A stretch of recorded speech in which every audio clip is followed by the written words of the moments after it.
দুর্নীতিগুলো হয় মূলত সিন্ডিকেট গঠনের কারণে, যেটা আমরা দেখেছি যে প্রত্যেকটা জায়গায় যাদেরকে দায়িত্ব দেওয়া হয় তারা নিজেদের মধ্যে একটা সিন্ডিকেট করে ফেলে। আমরা ইতিমধ্যেই কিছু পদক্ষেপ নিয়েছি এবং সে অনুযায়ী আমরা কাজ করছি। যেমন জেলা ক্রীড়া সংস্থা, বিভাগীয় ক্রীড়া সংস্থা এবং উপজেলা ক্রীড়া সংস্থার ব্যাপারে আমরা নির্দেশনা দিয়েছি।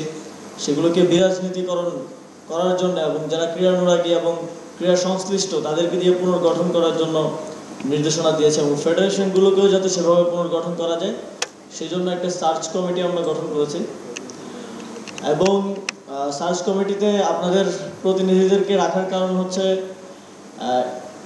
যারা দীর্ঘদিন ধরে ক্রীড়া সাংবাদিকতা করেছেন তাদের কাছে একটা সামগ্রিক ধারণা আছে।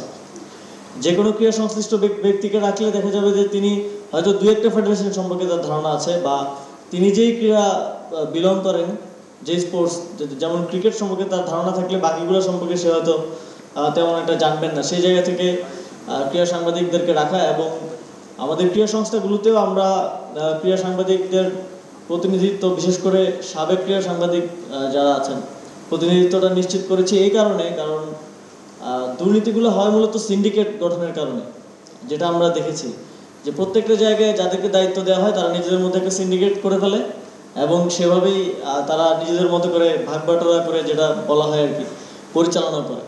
তো সেই কারণে সিন্ডিকেট যাতে না হতে পারে সেরকম একটা ব্যবস্থা আমরা তো আর প্রত্যেকটা জায়গায় প্রত্যেকটা উপজেলায় ধরে ধরে ঠিক করতে পারবো না।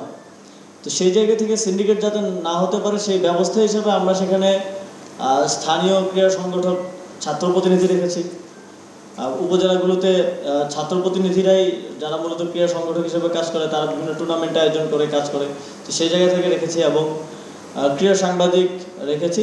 তবে আমাদের নির্দেশনা থাকবে আনঅফিসিয়ালি অফিসিয়ালিও যে যারা সাবেক ক্রীড়া সাংবাদিক তাদেরকে প্রাধান্য দেওয়ার জন্য, যাতে কনফ্লিক্ট অফ ইন্টারেস্ট না হয়।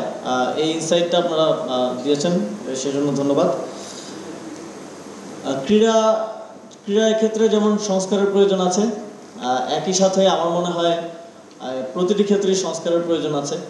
আমাদের তথ্য সম্প্রচার মন্ত্রণালয় থেকে হয়তো সাংবাদিকতায় কী কী সংস্কারের প্রয়োজন আছে সে বিষয়ে আমরা সাংবাদিক নেতৃবৃন্দের সাথে বসবো এবং বসছি।